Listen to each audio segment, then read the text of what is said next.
Hi everyone, my name is Rachel and welcome to the French Seams. Thanks so much for joining me again for another video. This is going to be about all the things that I got made up in April. So first of all, as always, thank you so much for all the thumbs up and likes and comments on my previous videos. I really do appreciate it. So April was a strange month. It was a lovely month. We had the Easter break, which was nice. My two little boys got sick, then myself and my husband got sick. Just the commoner garden cold, you forget that that actually still does happen, so we're all pretty wiped out with that. My husband was travelling a little bit, so it was a very busy, very full-on month, but I still got to do my few little bits and bobs, which is always good. So sewing time is always a good time. So that was April, and now I'm filming this in May, and it's Me Made May, which is very exciting. So I'll talk more about that in my May plans.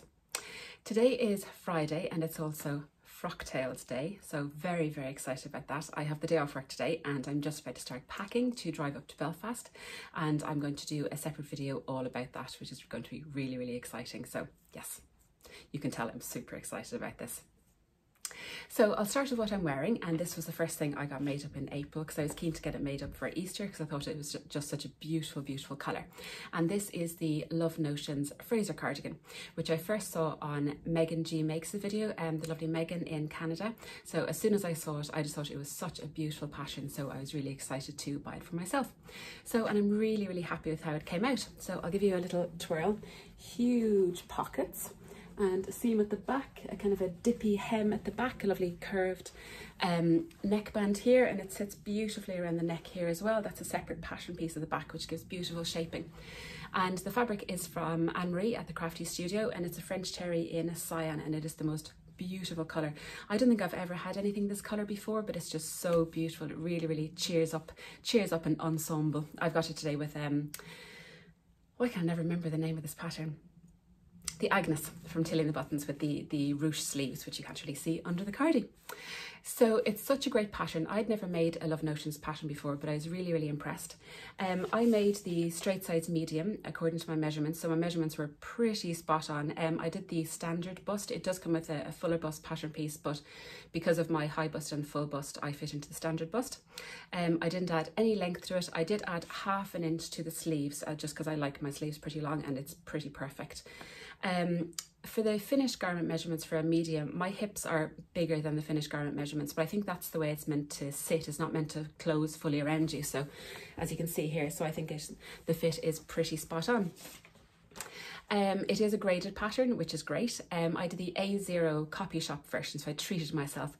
So I got that printed in the Crafty Studio as well, because the pattern pieces are quite large, and it also comes with a hood option.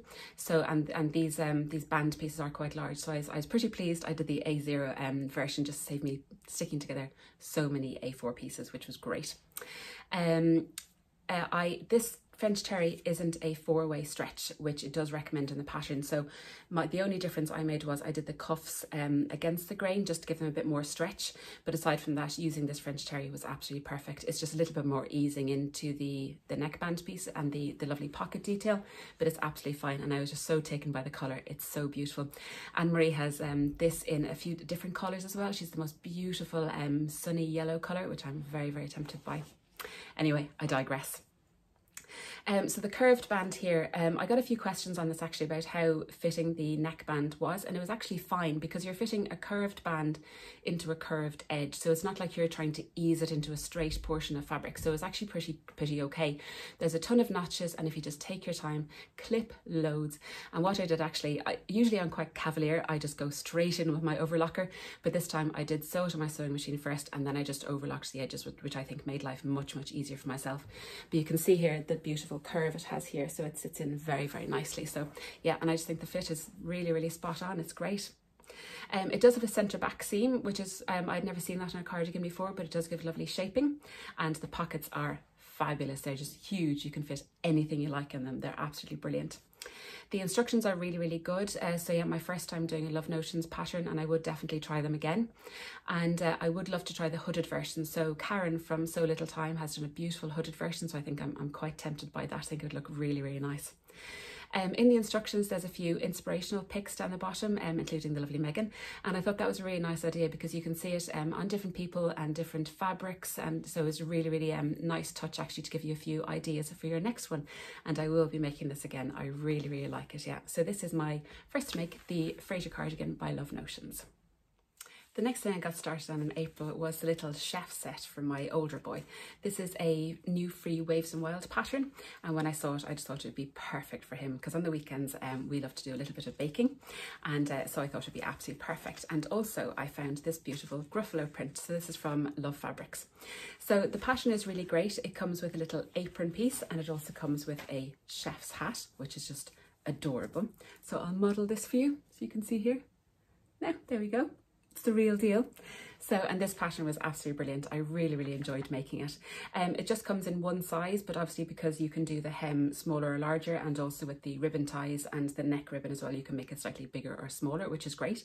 It's really fun to make. I really enjoyed it. The only change I made was I changed the instructions slightly so that the little Velcro pieces, don't have the stitching shown on the back, so I just sewed on the Velcro before I turned under the section of fabric, just to make it look a little tiny bit neater, but that was the only change I made. I didn't make the front pocket on the apron just purely because I didn't have enough fabric, so it does recommend 85 centimeters for the fabric, and I bought 3/4 of a meter, 75 centimeters, so that was my own fault really. But no, I think it's perfect without, and if needs be I can just add a little contrast pocket anyway if he does need to stash anything while he's doing some baking. I just used a bit of grosgrain ribbon from my stash. I think this came again probably a chocolate box or something for the ribbons, which worked out perfectly, and I definitely would make this again. I think it's really cute. I think this would also make a really nice present, so if you were making it say for your own children or for somebody else's children, if they were interested in baking, you could make them a little set in there, you know, whatever fabric you like, and put in maybe a little whisk or a little cupcake mix or something. I think it would be a really cute present. So just a little idea I had anyway, so I think it's really cute. So I'll show you the details of it. So this is the little hat, so it's a lovely gathered, so it's basically just one huge circle, and you gather all the way along the edge there and tuck it into this little band, and then it's got a lovely little would you call it, a little placket I suppose here to make the tie, and then it's just closed with Velcro. So it's actually very neat and tidy the way it's done, and he looks adorable in it. He really does, and he does actually enjoy wearing it, which is even better. So yeah, I think this is super cute. So that's the little hat. And then the apron itself, so just a standard little apron, little tie. I put on a little Rosy Cheeks label there, which I just love. And again, I just hid the Velcro stitching as well. So I just kind of measured him, and I did make a huge big I folded over a good amount here, so if needs be I can lengthen that in future. So that's a little band there, and then it's got the little curved arms here, and then it's got two little waist ties as well, and then it's just hemmed at the bottom. So it's really cute. So yeah, he's worn it a good few times now when we go baking, so I'm looking forward to more. He's instructed me we're making chocolate chip cookies again this weekend. I'm not mad about it. Yeah, so no, I'm absolutely fine with making chocolate chip cookies, thank you very much. So that was the little apron that I made him. And then also the next thing I made was a little spur of the moment to make actually. A few days before Easter, I saw Shona from Sewsfaction on YouTube. I've been following her for a long time. I love her videos and her shop is beautiful, or was beautiful I should say. She's changing it up. But she had a tutorial up to make little Easter bunny bags, and I just thought these were the cutest things ever, so I had to make them. So I whipped both of these up in an evening. So here they are, and little bunny bags. So two little ears. I used fabric from my stash, that's why the ears are a bit, yeah, I think she used canvas in her version, which is a bit more rigidity to it. And you can tell that this is actually from my Brumby skirt, which I should show you shortly. The fleece is just left over from my Easter cushions, and this navy linen was from my dungarees last summer, so I used up all my scraps. Then I was able to make these two little circles on my sewing machine. Not quite sure what they're meant for, but they worked out perfectly. And then I just freehand stitched the little smile, and then this little sequin I had in my stash from my aunt. I think it's really cute, so I was able to sew that on as a nose. So I made them both a bag. One of them is in use already, so I can't show you that. The only other thing I made was that on my sewing machine I can, I lined it as well, which wasn't in the tutorial, but if you watch my my own tote bag tutorial, I do line it, so that's what I did this time. And then also I used my sewing machine to kind of to personalize them, so I just put their names and their Easter eggs, so they're able to use these on Easter morning to go hunting for their Easter eggs in the garden, which was really cute. And we use them now if we go out for picnics and stuff, they can put their little treats in them, so I think they came out really well. So So I'd really recommend this little tutorial. I've seen recently that you can make different animals and stuff, so I just think it's a really nice base to use, and they are just really, really cute again. So you could make somebody a little apron and put in a little bag, which would be really, really sweet. So yeah, very happy with those. And who doesn't love a little last minute bonus make and a scrap busting make at that? The next thing I got made up was my Nielsen Brumby skirt, and I'm really, really happy with this. So I'd seen some beautiful versions online, and because I'm now back in the office a few days a week, I wanted a few more kind of worky clothes. So I got this beautiful fabric from Crafty Studio. So pull it back here so you can see it's a little bit darker in real life, and I got a little Kylie in the Machine label, not for sale, that I got in my advent calendar, which I was able to put in the side seam, which I think looks really, really cute. So this fabric was beautiful. It's a stonewashed linen, and it pressed really beautifully. It's beautiful to work with, has a good kind of weight, so it was just perfect for this skirt really, and it holds it gathers really, really nicely. So yeah, really happy with that fabric. It was beautiful. So, and this is the skirt. I'll pop in a few pictures. I'll drop my notes. So very, very happy with it. So I made the version 1, which is the above the knee version with the big huge pockets, and I made a straight size 14 according to my measurements. The only thing I did differently was I think I added an inch to the length, which I think I needed. I could have just let down the hem slightly, but I think the deep hem to match the waistband I think looks really, really smart. I didn't do the contrast top stitching. I wasn't brave enough, but perhaps next time I will. So I just did stitching that just blends into the fabric, but very happy. And these pockets are just fabulous. All about the pockets these days. I was considering wearing this with my Fraser cardigan, but that would just be lots and lots of pockets. So I really enjoyed making this. The pattern isn't layered, but there's not too many pattern pieces that you need to print out. It was a little bit tricky to gather all the fabric into the waistband, but I think again, if you just take your time, and I did use my dental floss gathering trick, which I think does work very well, especially on very, very thick fabrics. My zip could be better. I'm not really that great at zips just because I so rarely do them, and this is an exposed zip, so it's a little bit skew with here, but I think overall it looks pretty good.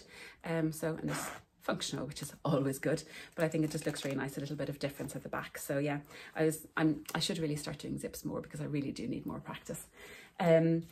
I would definitely make this again. I think it's really, really nice. I've worn it to work now once or twice, just worn it around the house. I think it's very, very comfortable. I think it's a perfect length on me, which is great, especially with black tights. I think you can get away with something above your knee, I think, if you're wearing black tights. I was thinking of making a Christmas version of the skirt. I think it'd be really cute if you bought some sort of Christmassy, festivey border print fabric to have a lovely skirt. I just have that on my head now, a nice kind of white woolly jumper. I just think it was really, really nice. So I'm really happy now I have this pattern. I think I will make it in the future. It does come in different versions. You can make version 2, which has the big pockets and is much, much fuller and has a shorter hem, and a smaller hem, I should say. And then version 3 is just a bit more gathered. I think they're more suitable to the more kind of floaty fabrics as opposed to this kind of more structured one. I've seen this made up in like a chambray and a denim and stuff, and I think this version works really well with the thicker fabrics. But yes, very, very happy now with my Brumby skirt. So delighted with that. And yeah, I wear skirts so rarely and I forget how much I like wearing them. So delighted to have this as well. The only other thing I made in April was my frocktails dress, but I think that deserves a whole video all to itself because it's so special and I really, really enjoyed making it. So I'll pop in a quick picture here. I just did a quick flat lay last night, so to give you a little sneak peek, but really looking forward to tonight. I hope everybody has a wonderful night, and thank you so much to the lovely ladies at Dressmakers Anonymous and Frocktails NI for setting up such a wonderful event. So I'll wrap it up here for my April makes. Thank you very much for joining me. If you like this video, please give it a thumbs up and please consider subscribing. If you'd like to leave a comment below, I'd love that. You know how much I love having the chats. If you've ever made any of these patterns, I'd love to hear your experiences, how you got on as well. So I think I'll leave it there now. I hope we're all well. I hope we're all safe, and I'll be back very soon with maybe my Frocktails video, but definitely with my May plans video. So take care, everybody. Bye.